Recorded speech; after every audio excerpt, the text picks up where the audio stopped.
안녕하세요. 오늘은 시편 37편을 좀 깊이 들여다볼까 합니다. 다윗의 시로 알려져 있는데요.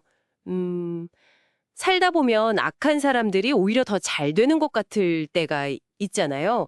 그럴 때 우리는 어떤 마음을 가져야 할지 그 길을 함께 찾아보는 시간이 될 것 같습니다. 네, 맞습니다. 이 시편은 그 악인들의 일시적인 성공, 그런 곳에 너무 흔들리지 말라고 끝까지 하나님을 믿고 또 의로운 길을 가라. 이런 강한 메시지를 담고 있어요. 그러니까 감정에 막 휘둘리지 말고 좀 더 긴 안목으로 하나님의 주권을 보라는 거죠. 시편 시작부터 굉장히 단호하게 말하더라고요. 악을 행하는 자들 때문에 불평하지 말며 불의를 행하는 자들을 시기하지 말지어다. 이렇게요.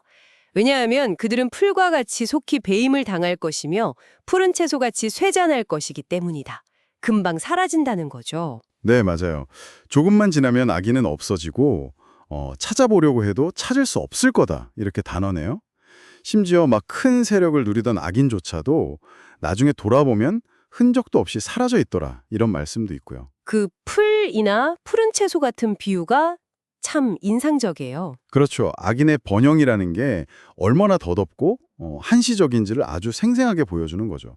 금방 시들어버릴 운명이다. 뭐 이런 느낌이랄까요? 겉모습에 속지 마라. 하나님의 시간표, 또 궁극적인 정의를 믿어라. 이런 말이군요. 네.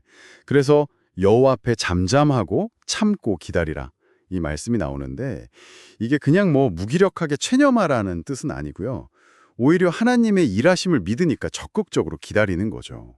인내하는 거예요. 오히려 불평하는 게 악으로 이어질 수도 있다고 경고까지 하거든요. 좀 부럽기도 하고 조바심도 나고 그게 당연하잖아요. 풀처럼 속히 베인다는 말씀이 당장 와닿지 않을 수도 있을 것 같은데 이런 답답한 마음에 대해서는 시편이 뭐라고 좀 할까요? 그게 정말 좋은 질문인데요. 시편은 바로 그 답답함 속에서 우리가 뭘 붙들어야 하는지 구체적인 행동 지침을 딱 제시해요. 단순히 감정을 막 억누르는 게 아니고요. 여호와를 의뢰하고 선을 행하라 이렇게 말합니다. 아, 의뢰하고 선을 행하라. 네. 그리고 또 내 길을 여호와께 맡기라. 그리고 또 여호와를 기뻐하라 이렇게 권하죠. 여기서 핵심은 불평하는 대신에 신뢰를 선택하고 시기하는 대신에 선행을, 불안 대신에 하나님 안에서 기쁨을 이걸 적극적으로 선택하라는 거예요. 아, 그러니까 단순히 마음으로만 믿는 걸 넘어서 그 구체적인 행동, 태도의 변화까지 요구하는 거군요. 선을 행하라, 기뻐하라, 이게 그냥 위로가 아니라 현실을 이겨내는 진짜 방법이다. 이런 거네요. 네, 바로 그 점이 중요합니다. 하나님을 신뢰한다는 게 추상적인 믿음이 아니고 삶의 구체적인 행동, 태도로 드러나는 거죠. 시편 기자가 내가 어려서부터 늙기까지 의인이 버림을 당하거나 그의 자손이 걸식함을 보지 못하였다. 이렇게 자신의 경험을 토대로 확신에 차서 말하는 걸 보면 알 수 있어요. 와, 대단한 고백인데요. 그렇죠. 이건 하나님의 신실하심. 그러니까 한 번 하신 약속은 반드시 지키시는 그분의 성품에 대한 아주 깊은 믿음의 표현이죠.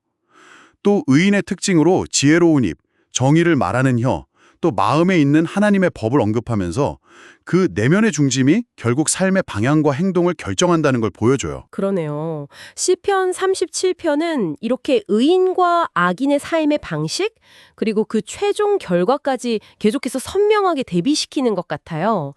예를 들면 의인의 적은 소유가 악인의 풍부함보다 낫다. 이 구절은 물질이 전부가 아니라는 가치관을 보여주고요.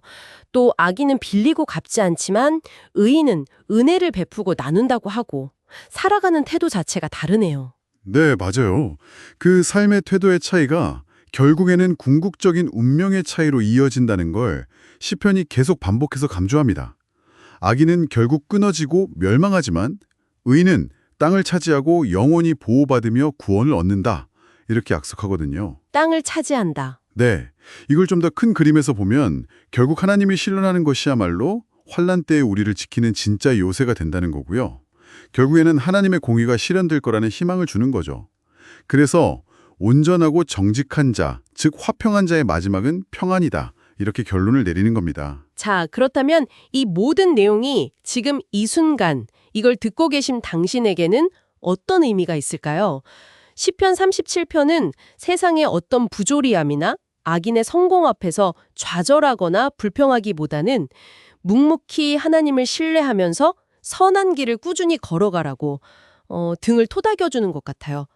당장 눈앞에 보이는 현실 너머에 있는 더 크고 궁극적인 하나님의 계획과 정의를 바라보도록 우리의 시야를 넓혀주는 거죠. 네, 오늘 우리는 악인의 그 일시적인 번영, 그리고 의인의 궁극적인 승리, 여기에 대한 시편 37편의 지혜를 함께 나눴습니다.